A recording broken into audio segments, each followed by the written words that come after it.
Man, how's everybody feeling out there in the radio world? Man, it feels great, doesn't it? Came on here listening to the show. Yes. I gotta sit back and get my energy together before I start deciding I want to start being angry. Get angry! Yes, because this is anger management, everybody. This is anger management. Yes, it is. Let me just listen one more thing before we go ahead and start the show. Yes.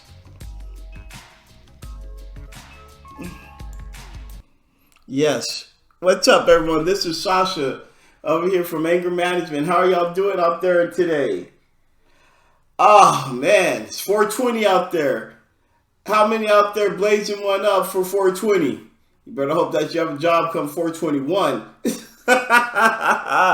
Yeah. But hey, you know what? Do what you need to do, brother. I'm not going to judge you at all. Go smoke it up if you have to.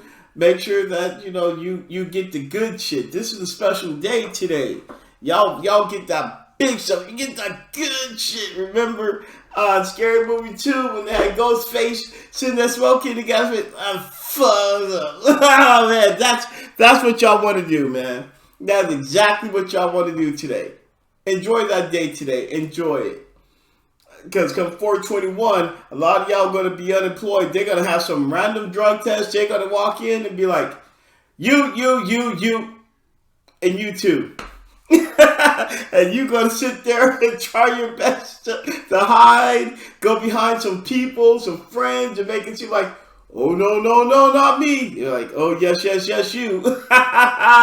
Oh, boy, they definitely going to get y'all. Ah, man. But how y'all doing today? This is the first run with anger management. And as I did say, this is your host, Sasha. And got a couple of things I want to be able to talk to y'all about.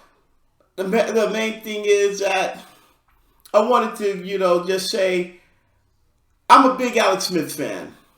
Anybody who knows me knows I am a big Alexander Douglas Smith fan. I'll tell you like this. The day I started becoming a fan of his was probably the last game of his rookie year with the Niners, and it was against the Houston Texans. And the man didn't throw a touchdown all season until he hit Brandon Lloyd. And I'm like, you know what? I wanted Aaron Rodgers in that draft, and you know what? I know I'm going a little bit ahead of myself, and I'm talking randomly. So I have to go ahead. I have to talk like some of y'all are just dumb, and none of y'all don't know what I'm about to say. But if you guys follow sports, then you know what I'm talking about. But again, because while I'm talking here, I got to be able to talk. I got to be able to, be able to, to explain everything. A lot of people don't realize this. The 49ers had a lot of people didn't know this. The 49ers had the number one pick in the 2005 draft. And in that draft, they were going to go quarterback. Tim Rattay was their quarterback coming in, and they had old punk, that chump. Yeah, I'm going to say chump, Ken Dorsey in there. I think Cody Pickett was also in there. They had some chumps. And so you knew they were going to go number one. And with that one, it was going to either be between Alex Smith and Aaron Rodgers. Jason Campbell, now granted, Jason Campbell was in that draft also. He was in that draft class as well. Jason Campbell, he went to Auburn and he did a pretty good job at Auburn. As a matter of fact, they went undefeated. If I recall, that Auburn team did go undefeated that year. So everybody was making a case, talking about Jason Campbell, how good he was, but there was no way he was going to be the top pick quarterback. It was going to be between Aaron Rodgers and Alex Smith. Now, a lot of people, this is why I have a lot of problems in this draft, because if y'all don't realize this, the 49ers were a mess. The 49ers were a mess that year. They didn't have the talent. They had a chump-ass coach and Mike Nolan. Oh, I didn't like him. They didn't have nothing around him at all. They didn't have nothing. So the 49ers, so whoever was going to get drafted, either Aaron Rodgers or Alex Smith, was going to come into a mess. So the 49ers did Aaron Rodgers a favor, and they drafted Alex Smith, and Aaron Rodgers fell all the way to 24 to Green Bay. Now, this is where I have a problem with a lot of commentators and a lot of people, because they play the Tom Brady game. And what I mean by that is because a player who falls so far, and a lot of teams pass on him, that means that he should have been number one. And because all of a sudden, the guys became great. Not taking anything away from those guys, but a lot of commentators, sports announcers, and everything don't acknowledge what was really happening at that time. And so let me go ahead and break it down. Like I said, the 49ers were a mess. They were a hot garbage mess that year. In the prior year. The 49ers had this, they didn't have nothing really, they had nothing really going on, really to say with that, to really say, oh, we can build around this guy. The quarterback that we got, we can be able to support him. So what I'm going to do is I'm going to tell you who the 49ers had that year. Now again, Frank Gore was in the same draft, but we're not going to mention Frank Gore. I'm going to say Kevin Barlow. F. Kevin Barlow. He was a thief in the night. Arnaz Battle. Terry Jackson. Rasheed Marshall. Brandon Lloyd. Johnny Morton. Billy Bahima. Let's see. They had Trent Smith, Fred Beasley, Otis Amy. I never did like Otis Amy. I was not a big Otis Amy fan by no means. Maurice Hicks. And Brian Jennings.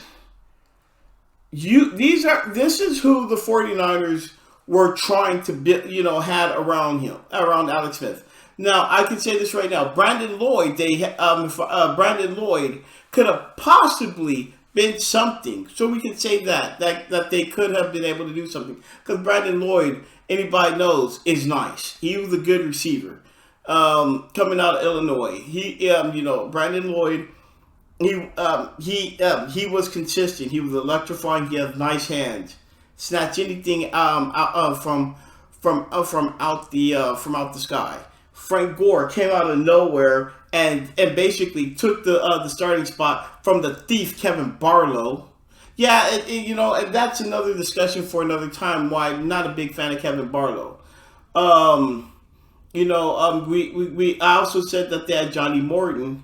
Johnny Morton was not the Johnny Morton coming out of was not the Johnny Morton from Detroit or Kansas City. This was 34-year-old Johnny Morton, who was just there to just be a serviceable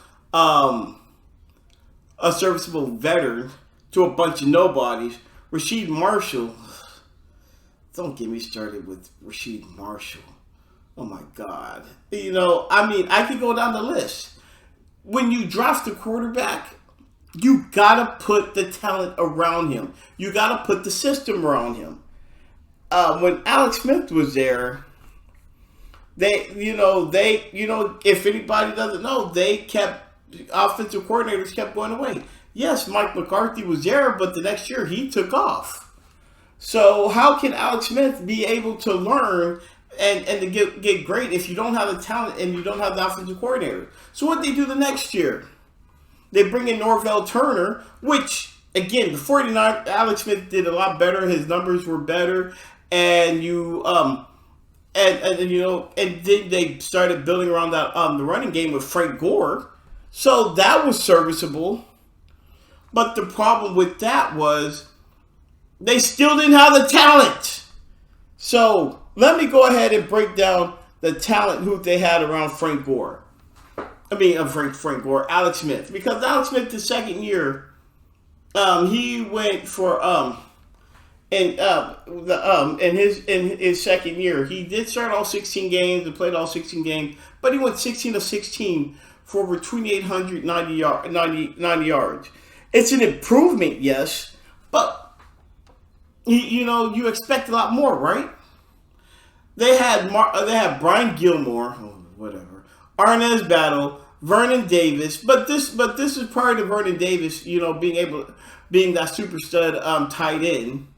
Moran Norris, Antonio Bryant, who wasn't, he wasn't as electrifying as he was in Cleveland, but he was sufficient.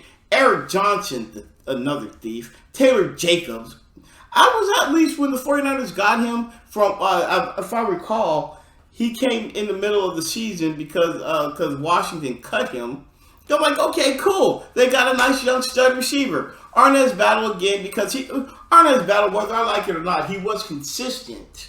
Delaney Walker, who everybody felt had the potential because he was the ultimate mismatch. He's fast. You can line him up outside. But again, the 49ers didn't really build. They didn't take anything. Well, they got Vernon Davis. But the thing is that when they got Vernon Davis, they got him based on, his off-season rookie pro day workouts. It wasn't somebody who you saw out there and it's like, okay, yes. Because if you look at it, Vernon Davis, his rookie year, he had 20 receptions, 265, 3 touchdowns.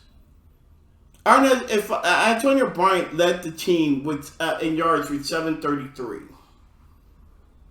And Frank Gore, he went over, and Frank Gore did carry the load with 1,695 yards rushing. So, anybody know the Norv Turner offense, it relies on the running game. So it did its job. You can't say that no, it did. But again, this is where, again, they didn't really do a lot with Alex Smith. The third year is when things just started going from bad to worse with my favorite quarterback, with my favorite player. Because in the 2007 season, even though they went 5-10, they had another offensive coordinator in Jim Hostler. Because I can tell you right now, Alex Smith was hurt for 7 games. He threw 2 touchdowns and 4 picks. Trent Dilfer went 7. He was starting 7-12. Sean Hill went in. Chris Winkie. The 49ers were just horrible. And again, you didn't have the players. Vernon Davis had 52 receptions for 509 yards. Daryl Jackson, but that's one thing I can say about that. Daryl Jackson did come in and he went for, and he was supposed to be electric because when he was in Seattle, I was like, yes, the 49ers finally got that playmaker because Daryl Jackson was there. He was nice, and of course Jason Hill because he was at Wazoo and he was just electric. But then he disappointed. So I thought the 49ers were doing something because again, you had Arnaz Battle, who's always been consistent, but you needed that go-to guy, and I thought it could have actually been Daryl Jackson, Jason Hill, and I forgot they even had Ashley Lee. Ashley Lee, he had a couple of 1,000-yard seasons when he was in Denver. So coming to and if I'm looking at this right now, he was 27 coming to San Francisco. So I'm thinking, cool, you got somebody who's a burner, and then you got Daryl Jackson, who's a playmaker. You got a nice young stud in Jason Hill, and then you got Alex Smith, and the team went to poop because Vernon Davis still didn't take off in his second year. So, and then going into his 4th year, if you know, Alex Smith was injured. He didn't play that year. It was his 5th year was when Alex Smith came back after his from that injury with after his shoulder injury. And he sat behind Sean Hill going in. The 49er offense, It was serviceable, but I mean, they weren't really, yeah, if you know what I mean. I think that everybody just started realizing when Sean Hill was the quarterback after that Atlanta Falcon game because they got destroyed by Atlanta. And I'm going to go ahead and break this game down. I'm not going to break down the whole season of Alex Smith and all this, but I'm going to talk about how bad it was. But I'm going to bring up some good things about this. But I want to talk about this Atlanta game. The Falcons came into Candlestick. This was in a week 5 matchup. Now the Falcons at the time the 49ers and the Falcons were both one loss teams. So the 49ers they were if I recall with the 49ers they were coming off of a big win against Seattle. I believe I believe they were coming off a big win from Seattle. I mean against Seattle, St. Louis. They blanked them 35-0. So you would think that when matching up the next game going into Atlanta, that this would be a good game, right? Even though the Rams were 0-4, you would think that they blanked them. So you would think, cool, this would be a pretty good game. Matt Ryan, you got this young gunslinger like Matt Ryan who's still trying to figure himself out. You would think that, right? Wrong. Because I remember I watched that game. And I watched Michael Turner run up and down on that defense. I watched Matt Ryan sit there and drop back, do nothing but drop bombs. Roddy White killed me.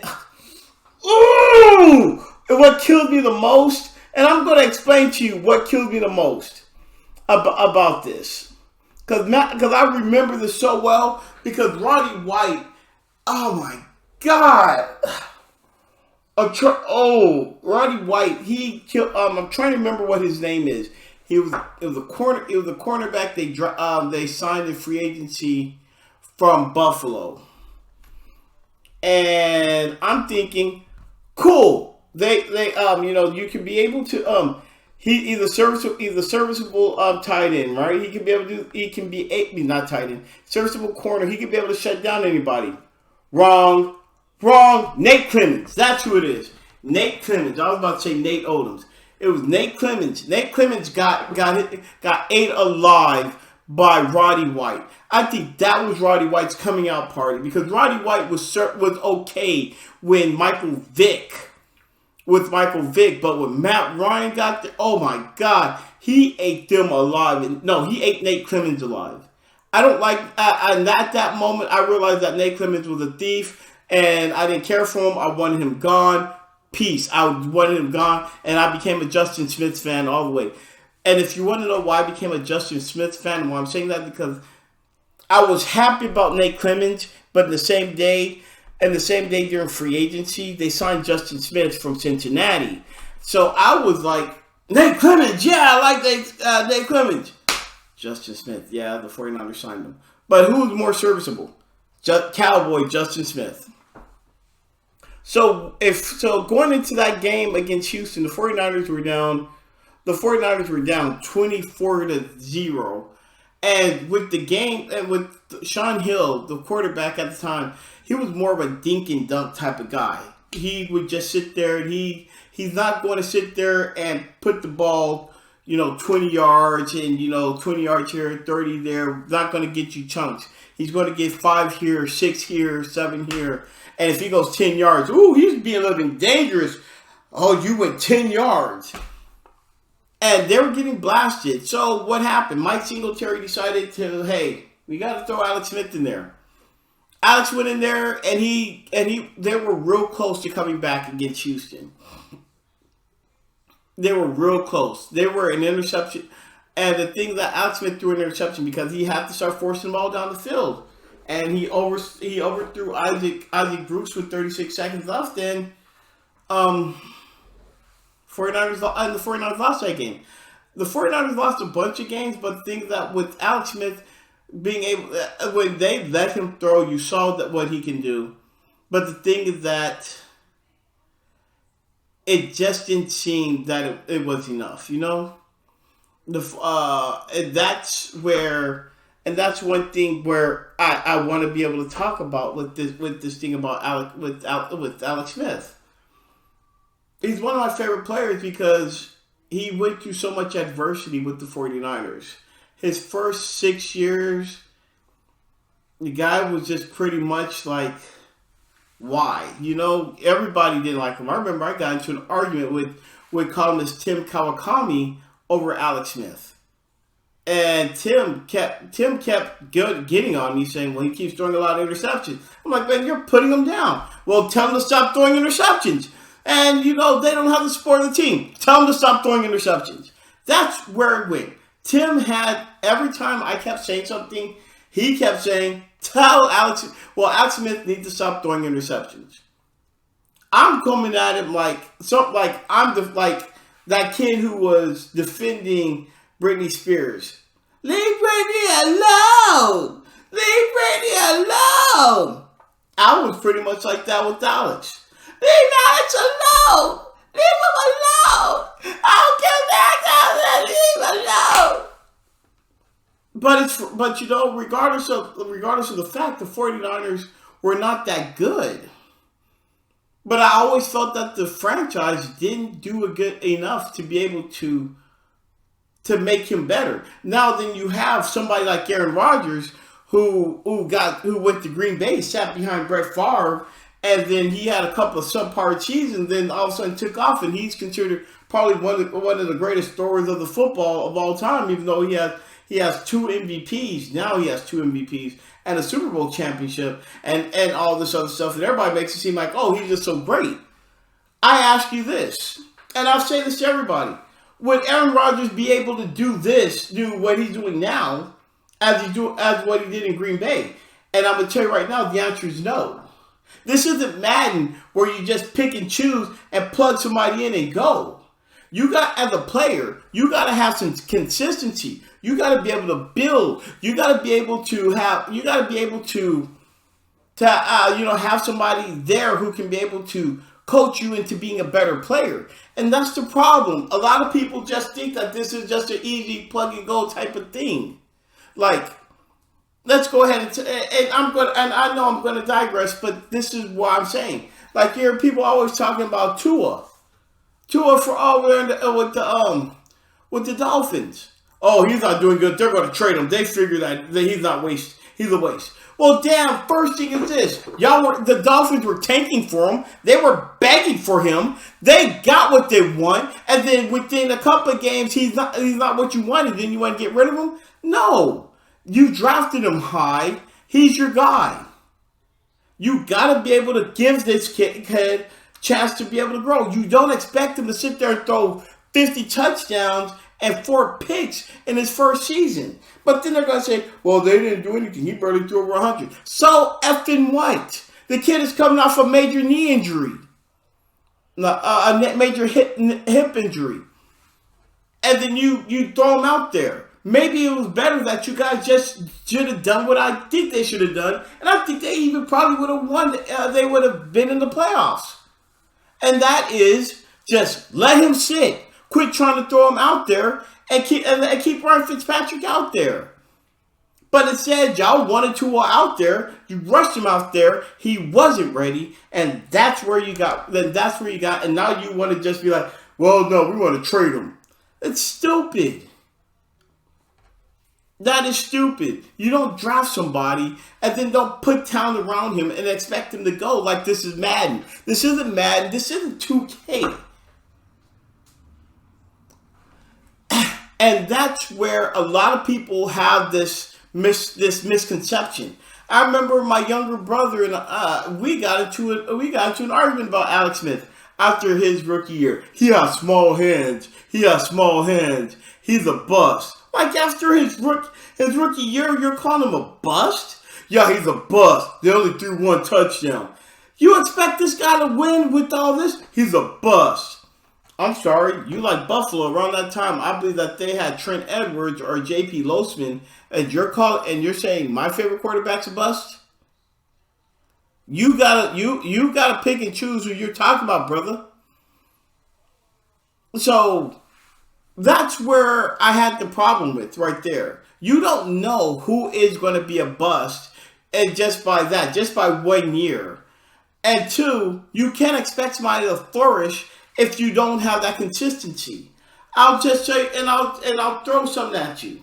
How do you think Tom Brady flourished so much? You can say that, yeah, Charlie Weiss left, and they had so many other coordinators over there, and Adam Gaze, and no, it wasn't Adam Gaze, but they had Charlie Weiss, and I'm trying to remember this current guy, and they've had all that.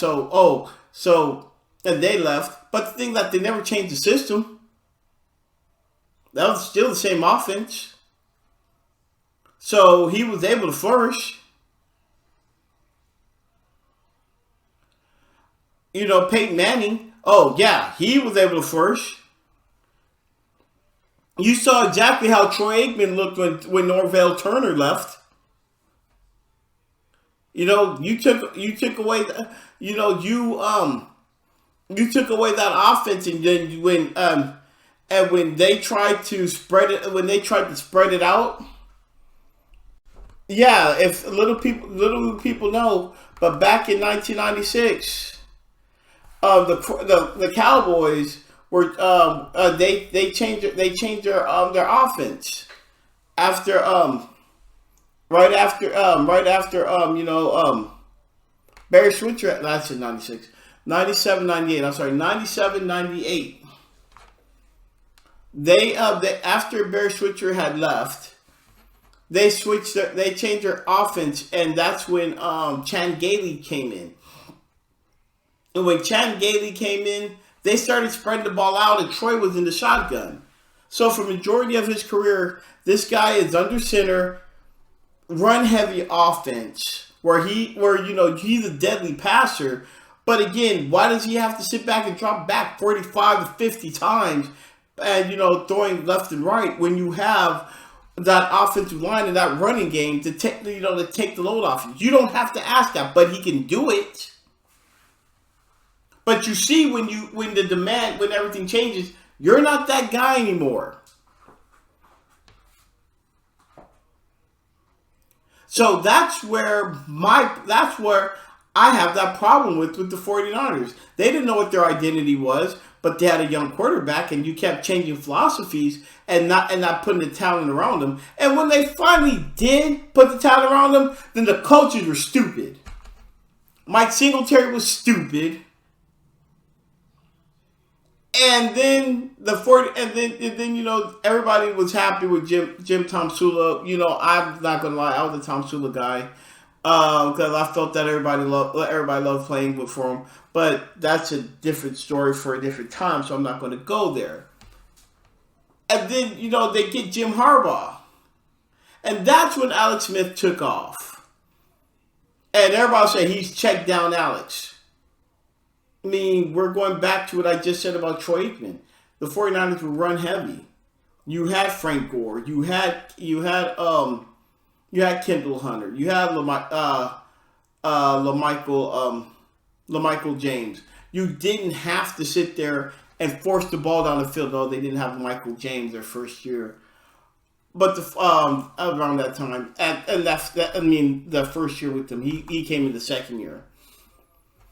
You didn't have to do that. Only thing you had to do was just sit there and throw when you had to. But yet the main thing is, we are going to sit here. We're going to control the ball. We're going to control the ball, control the clock. Our defense is going to win the game. Make those key throws. Make those key passes. And Alex Smith was very accurate. He was very efficient. Very efficient. Now I want to say something. So last night, I wanted to do this podcast. I wanted to do this episode.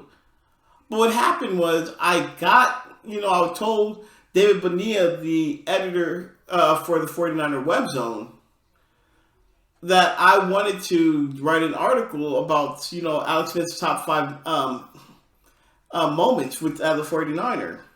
He told me to go for it. So, I did. I wrote it.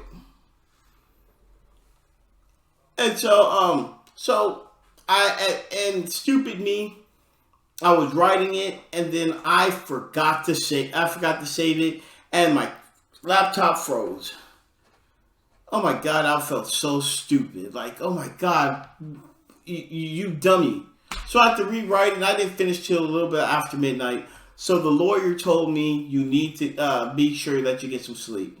So I'm gonna finish off with this, so I gotta get some sleep, because if I don't, I'm gonna hear, why didn't you get some sleep? So what I'm gonna do is I wrote that article about Alex Smith, and I gave it my favorite top 5 moments. And so I want to be able to share that with y'all. And if you can, if you listen, go to the 49ers web zone. I'm a contributing writer there. I used to be on there all the time, but because of school and everything, my priorities had with this just haven't been where I wanted it to be. So I've written an article there like at least once a year lately. But one thing is that if you're a 49er fan, go to that website. They have a lot of good articles there. David Bonilla, he's a real good editor. I list I see a couple of guys, some good writers. I follow them on Twitter. These guys are great. And I'm not just saying that because I'm a writer, that I'm a contributing writer there, but it's just the fact that, hey, you get your information about the 49ers. This just isn't where a lot of people want to just sit back and just think it's just about the Scarlet Red and the Cardinal Gold. No. It's about, if you're a real fan, we give you news, what's going on here. Don't listen to ESPN, because ESPN sits there and they kiss ass. I hate ESPN. Oh, I hate ESPN. But by 5 moments I wrote about Alex Smith, it was pretty touching, because I was just sitting back thinking about some of those moments that made me really like him as a quarterback. So I want to be able to tell you guys his top 5 moments and why I felt that they had something there, but it was just not a good fit. And I will say, and so I want to say number 5. Number 5 is when he came back off that injury, and he played against the Houston Texans, and he relieved Sean Hill. 49ers were down 24-0. Alex Smith came in through 3 touchdown passes to Vernon Davis, and this was also Michael Crabtree's first game, also. And the 49ers, they had to throw to get back in, and Alex Smith started to show he had a live arm. And yeah, they were close to coming back. They could have came back, but he overthrew Isaac Bruce. But I was happy to see him come back, especially when he missed all of the 2008 season, and then we had to watch JT O'Sullivan. Oh my God, my stomach hurts just thinking about that. JT O'Sullivan. Sean Hill put on his cape and he saved us. Oh, he saved us. Because watching JT O'Sullivan was making my throat hurt. I hate JT O'Sullivan. My number 4 was when the 49ers played Seattle in 2006. This was a Thursday night game. On this Thursday night game, prior to that, let me go ahead and say the Seahawks. They were the reigning NFC champion, champions. They lost to the Pittsburgh Steelers going in the Super Bowl. So the 49ers were going in there, and the Seahawks, they were up 7-3. The 49ers first, I believe, 8 of their 9 possessions, they kept going 3-0. They didn't do anything until Alex Smith hit Arnaz Battle on a 54-yard pass. And the 49ers just went boom, boom, boom, scored 21 points in that fourth quarter to win 24-17. to 14. Yeah, Jeremy Stevens scored for the Seahawks. Jeremy Stevens, tight end for the Seahawks, scored with seconds left, but it was just a fact of how the 49ers were down 7-3, and then all of a sudden, Alex Smith, every time he turned around, bam, 8-yard touchdown pass to Vernon Davis, bam, touchdown pass to Frank Gore, bam, bootleg into the end zone against Seattle. And they won that game. I started to believe in that man too. I really did, and I really felt that if Norvell didn't take that San Diego job, the 49ers would have been great. But the number 3 was when the 49ers played the played the Philadelphia Eagles, and when they played the Detroit Lions. And this was in the 2011 season. The 49ers, this was, if you could think about this, the 49ers were 2-1 going against Philly. Philly hadn't won a game that year, but yet Philly was considered the dream team. They had Michael Vick, they had Jeremy Maclin, Deshaun Jackson, Carl Buckholter, LaShawn McCoy. Vince Young was the backup. Nnamdi Asomugha, Antro Roll. We could go down the roll, and that's why they were calling them the Dream Team. They had nothing but a whole bunch of superstars on their team.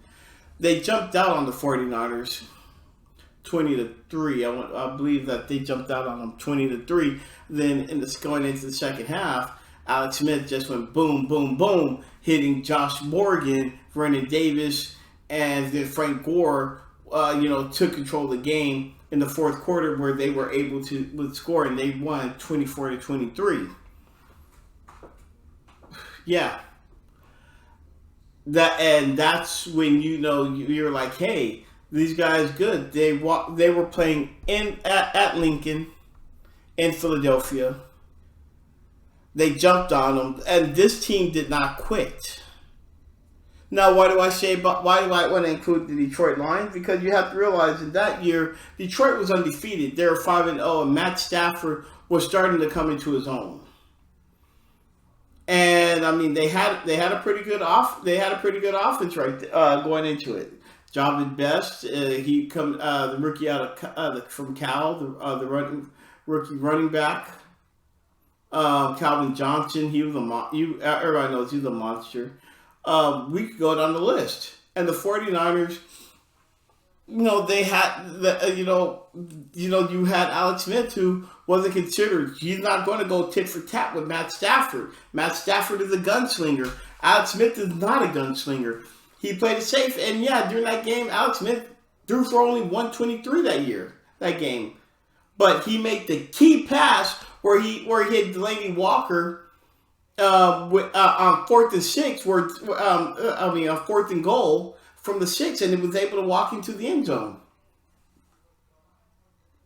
And the 49ers ended up winning that game. But why I say this is because 2 times in 2 hostile situations, Alexander Douglas Smith showed that he had the testicular fortitude to say, nah, I'm taking this. And I'm going to also tell you something else too. Alex also, before Jimmy Garoppolo did it back in 2019, he was the last 49er quarterback to win up in Quest Field. A lot of people don't realize that, but he was the last quarterback to do that.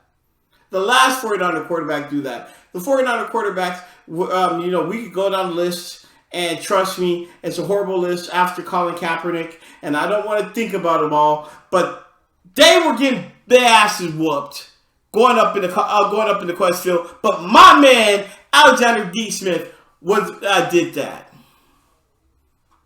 Number 2 was the catch 3 was when they beat New Orleans in the playoffs. Now you have to realize a couple of things. The 49ers, Alex Smith if you look at the numbers, you would think he was efficient. But to be honest with you, Alex Smith was okay the majority of the game. It was more so when down the stretch was when Alex Smith showed who he was, because you would think that the New Orleans Saints when the New Orleans Saints are sitting back and they're coming back scoring in big chunks from Darren Sproles to Jimmy Graham, the 49ers, do they have the offense to be able to contend with them? Well, we definitely saw it because Alex was hitting Vernon Davis on deep passes. Alex also did a 28-yard scamper into the end zone, and then with a little over a minute left, they got into the position, and Alex Smith hit Vernon Davis for 14 yards to basically be like, this is it, this is the game. You would think that they would have double teamed Vernon, but nope, they didn't. Then Vernon hit that slant, hit him right there. And that was it. If you looked at that game, he didn't have his best. You could say that statistically, he did. But no, if you looked at it, no, he actually didn't. That game was actually won by the defense because they caused the Saints. They forced 4 turnovers, and so no. He didn't, but down the stretch, he took over. And my favorite memory from Alex Smith as a 49er was when, I'm going to say this right now, this is the number one moment. And it wasn't just the fact that he got booed on that Sunday night game against the Eagles, but it was the way how the 49er fans welcomed him back in the last game, then his very last game as a 49er when they played the Arizona Cardinals in 2012, December 2012. You have to, if you can look at it, because I looked it up, because while I was writing the article, I wanted to be able to, I went on YouTube and looked up, and they have it, they show Alex Smith being booed. And when he threw that incompletion, Candlestick erupted in nothing but just a bunch of painful boos. And they were saying, we want Carr. I mean, if I was a young kid hearing that, I would have felt so much like nobody loves me. These guys don't love me. The 49ers, I would just say that the 49ers did have a chance to come back, but Alex ended up throwing an interception with seconds left. But just the fact of how the fans turned on him and they booed him, it made it seem like, why would he want to come back for this? And then when the 49ers, when Alex Smith came back, it was 2012, and again he was having his best efficient season. He got concussed against the Rams in 2012. Mind you, I will say this, and I'm a big Alex Smith fan. He got concussed, but he ended up leading the 49ers down the field, throwing a touchdown pass, and then they diagnosed him with concussion. You're not coming back in. I remember my frat brother, he sent me a text like, what's wrong with Alex Smith? I'm like, I don't know, I haven't heard anything. And then I saw all this, he's not coming back. And I'm like, oh my God, he got concussion. And I'm freaking out. So what happened was, Alex, with, if you guys know, the 49ers barely beat the Rams that day.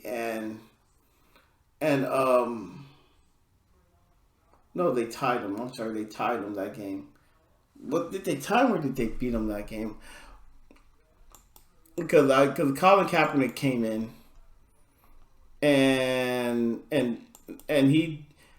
he looked pretty much like when Colin was out there throwing the ball, it looked pretty much like he was like, His decision making was just bad. Everything about it was just horrible.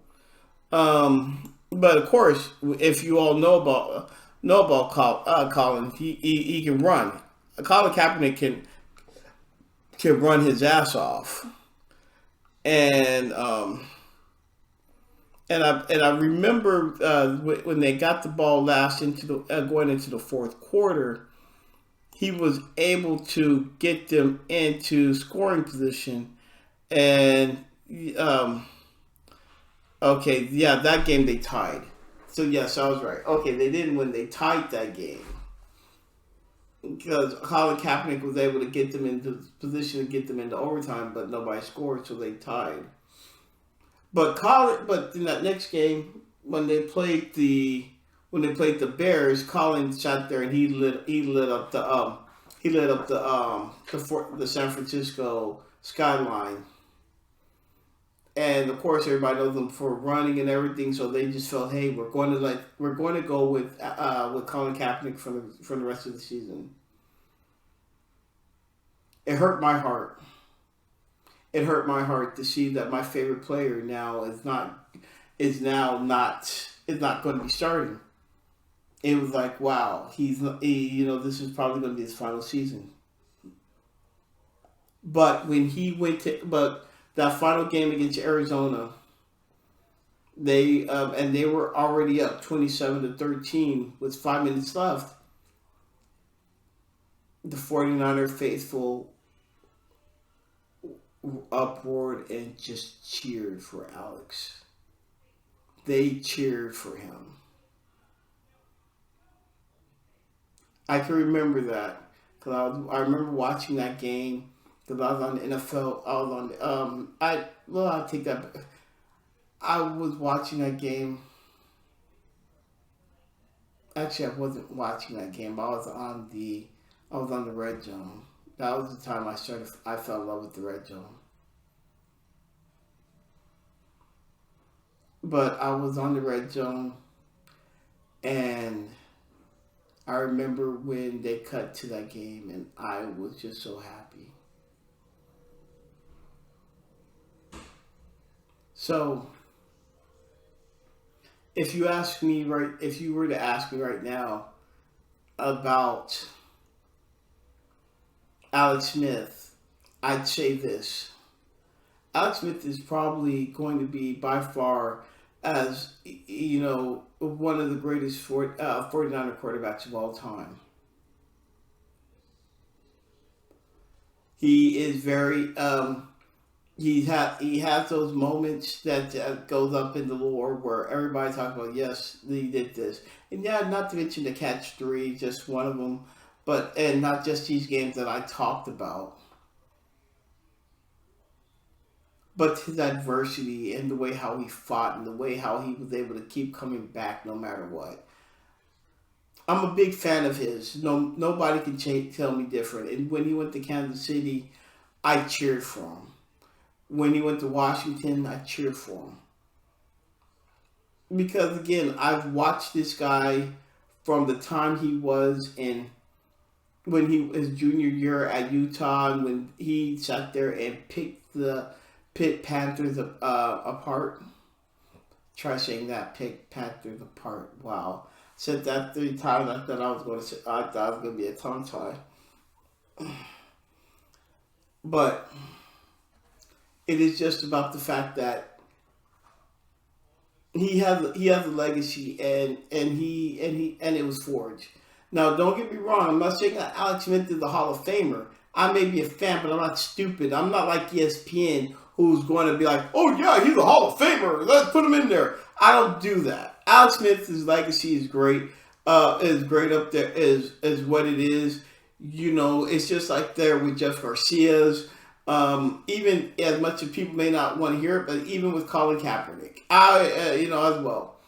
Those three quarterbacks lore is rests up there with the greats of John Brodie, Joe Montana, and Steve Young. And I was grateful to be able to watch this kid from his rookie year to his final play, to his final game when he was in Washington. It's a shame to hear. It's a shame that he was never able to lead a team to the Super Bowl. Thank you, Kyle Williams. We'll always remember that one. Trust me, Kyle Williams. You'll never forget that one. Because I'll never forget. I'll always remind you of that one. But I am saying that he's an inspiration. It's been an honor. He's an inspiration. I'm glad that I was able to watch him play. Even coming back after that horrible knee injury, you got to know that's got to tell you something, right? So this is anger management here, and I will say this right now. If you have any questions, concerns, if you want to just be able to sit back and talk, send me an email. This is at angermanagement210@gmail.com. You can follow me on Twitter at Sasha D. Robinson. Also, I'm on IG, Sasha.D.Robinson for IG. And you know what? I'm probably going to have a Facebook page for anger management. But yes, I definitely would like to hear from you to see what we got here. But until then, this is Sasha here from Anger Management, just saying, hey, you've been warned.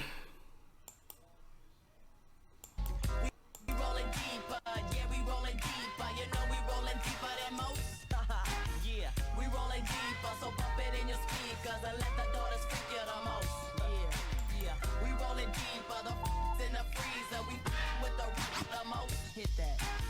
We rolling deep, so bump it in your Jeep, because we rolling deep.